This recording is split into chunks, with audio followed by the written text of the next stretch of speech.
இந்நிகழ்விற்கு நடுவர் பணியாற்றும் அறிவுசார் பெருந்தகைகளே, பார்வையாளர்களே, அனைவருக்கும் இந்நேர வணக்கங்கள்.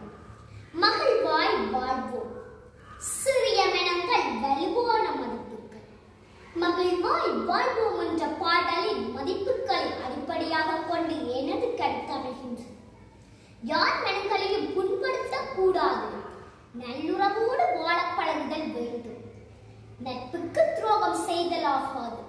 குற்றம் குறைகளை தவிர்த்து வாழுதல் வேண்டும். ஒரு தாய் பிள்ளைகளாக ஒற்றுமையுடன் வாழ்ந்து முன்னேறி செல்ல வேண்டும். செல்வம் வறுமை என்ற பேதமில்லாமல் வாழ்வோம். பகைமையை கலைந்து ஒற்றுமையை வளர்ப்போம். பொய்மையை கலைந்து ஒற்றுமையை வளர்ப்போம். பழிவாங்குதல் வெறுப்பு பற்றிய மனப்பான்மையை இல்லாது ஒழிப்போம். எமது வாழ்க்கையில் நாம் மகிழ்ச்சியாக வாழ வேண்டும். மகிழ்ச்சியாக வாழ்வதற்கு சில பண்புகளை கடைபிடித்து வாழ வேண்டும். அப்போதுதான் நமது வாழ்வு மகிழ்ச்சி வரும். எம்முடன் பழகும் எந்த ஒரு நபர்களையும் நாம் நல்ல மனப்பான்மையுடன் நோக்க வேண்டும். குற்றம் பார்க்க சுற்றமில்லை என்பது ஆன்றோர் வாக்கு.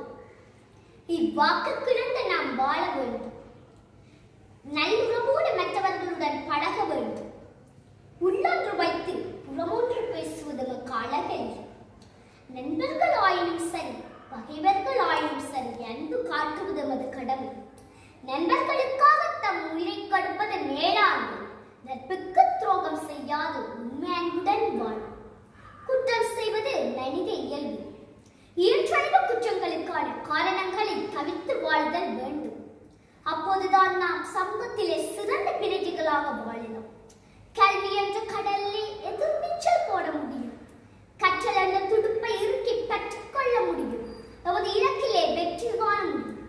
பொய்மையை ஒழித்து களவுதனை கருவறுத்து கண்ணியமாய் எமது பாதையிலே எமது இலக்கை நோக்கி முன்னேறலாம். பிறரின் உடைமைகளை அபகரிக்காது. மற்றவர்கள் மீது பொய்க்குற்றம் சுமத்தாது. உண்மைக்கும் நீதிக்கும் குரல் கொடுப்பவர்களாக மாறும். உள்ளவர்கள் என்றும் இல்லாதவர்கள் என்றும் பாகுபாடு பாராது பரந்த மனப்பான்மையுடன் எல்லோரை மரபணைத்து வாழ்வோம்.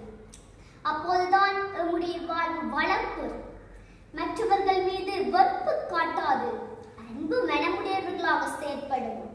வெறுப்பு பழிவாங்கும் குணம் கொண்டு வாழாமல் சாந்தமாகவும் மன்னித்தும் வாழ்வோம். பகைமையை களைந்து பாசத்தை விதைப்போம். வெறுப்பிற்கு பதிலாக அன்பை மலரச் செய்வோம்.